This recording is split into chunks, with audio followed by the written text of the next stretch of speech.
Okay, we've got a fantastic routine here, and we're going to look at how you need to play quality shots to take hitters' options away. Now, the routine is really quite simple. The person at the back can hit anywhere in these three corners, and even across here, you can make it four corners if you like, but we're going to start with generally three. And the person that's working, they need to hit everything to the deep backhand side. Now, it's not as easy as it looks because the person at the back can camp. In other words, they can stand there and expect the shot to come. So they're really ready for any sort of shot whatsoever.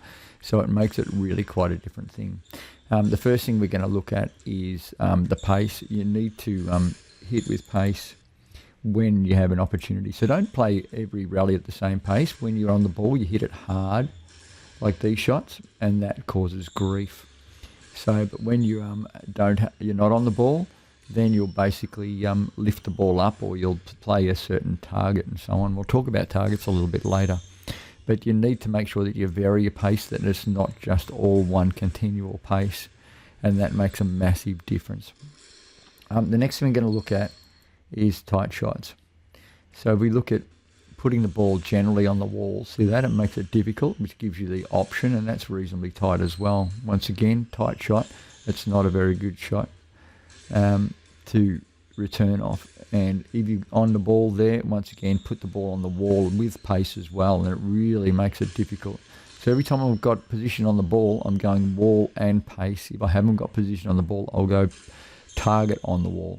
So it just makes a massive difference.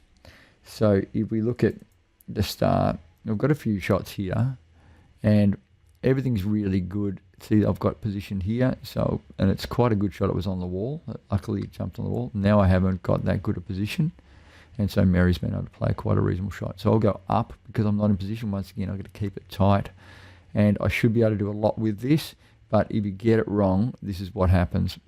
So often what happens, it's quality shots until you get one wrong, then you're in trouble. So you need to make the most of your opportunities. If you can make the most of your opportunities when they're there, then you're looking pretty good. We're going to look at when you're in trouble. Okay, so when you're in trouble, I'll go back just an absolute tad further here. Okay, so when you're in trouble, what happens is you need to lift the ball up. So here there's a fair bit of work. I haven't got ball on the body, so you lift the ball up, and that opens up opportunity. So from here, I should attack the ball, keep it on the wall, push it right down the back, and that's how it would work. So when you're in a position to go and to play the ball, that's fine, but when you're not, you must lift the ball up to gain position on the court. Okay, so this is what happens when you get it wrong. Here we go. I'm in trouble here. You go up, you leave it out in the open, and you really get taken out. Like, you get taken out massively. It's really, really easy to get taken out. So this is how important it is to go and play target shots. So if we look at, and Mary's now going to do the work, and we'll look at this. So what happens, she needs to hit targets. All her shots are just too much out in the open, and they just give me too many options. And so it just makes it too simple.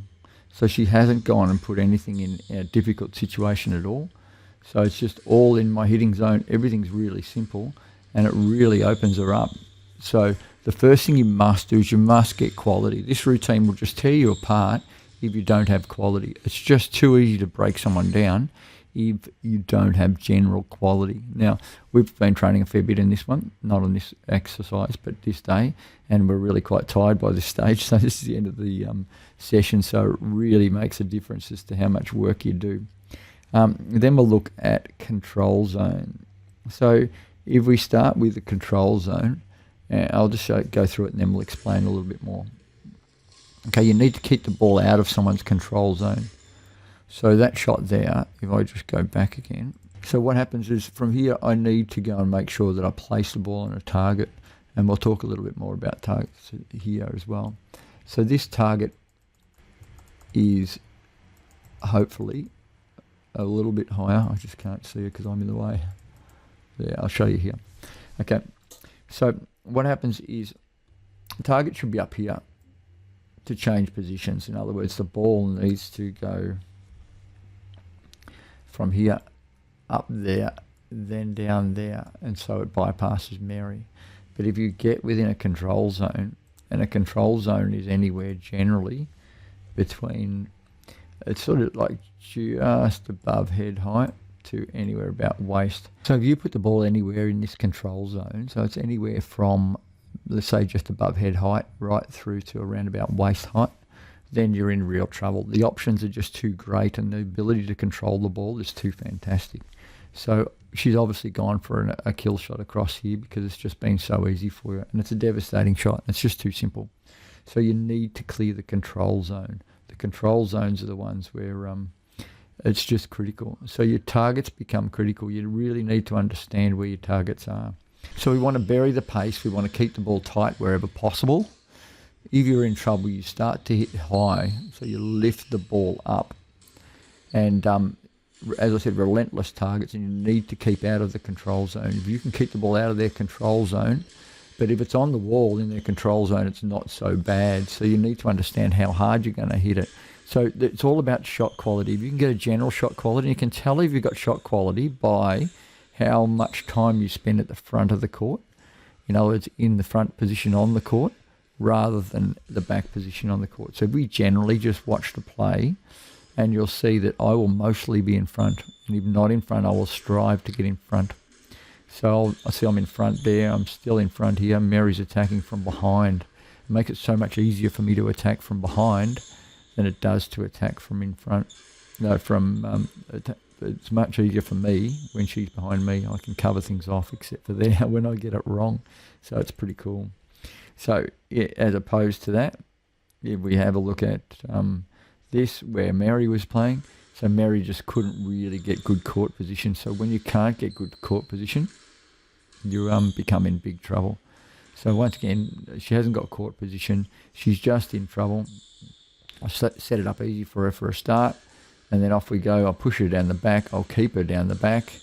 And then when she's resigned to the fact that she's at the back, I'll start to then go short, and there it is, because she didn't make front position. You need to make sure that you do the work, that you spend the time playing quality shots, and the wall is critical. So get a slice across a little bit, slice across the ball a little bit, and you'll maintain the tightness. So that was a slice across, and see, it wasn't an awesome shot by Mira. I should have done better. But it's just what it takes to go play general quality. So this is a relentlessly tough routine, and you can see just how much work we're doing by the look on our faces every now and then when we have a bit of a break. Like, it's seriously hard work. It's a really good routine, and you've got to really work. You've got to watch, and you've got to really put in and drive your body hard just before you strike the ball, pushing hard. Once again, it's the pace that does the job. So work hard in this sort of routine. Get into it. It's a great routine. It's just so much you can learn, but this one's about quality of shots, and we're going to go over different aspects of this routine because it's such a good routine. And I just guarantee you that if you do a fair bit of this with somebody who's capable to control the ball, you'll learn that you need to go and treat their shots with respect. You need to attack when the ball's open, and you need to make sure that you have a general quality of shot at all times and hit your targets. Otherwise, you're going to be in big trouble if you don't keep it out of their control zone. There you go. Great routine. Get into it. I reckon you'll love it.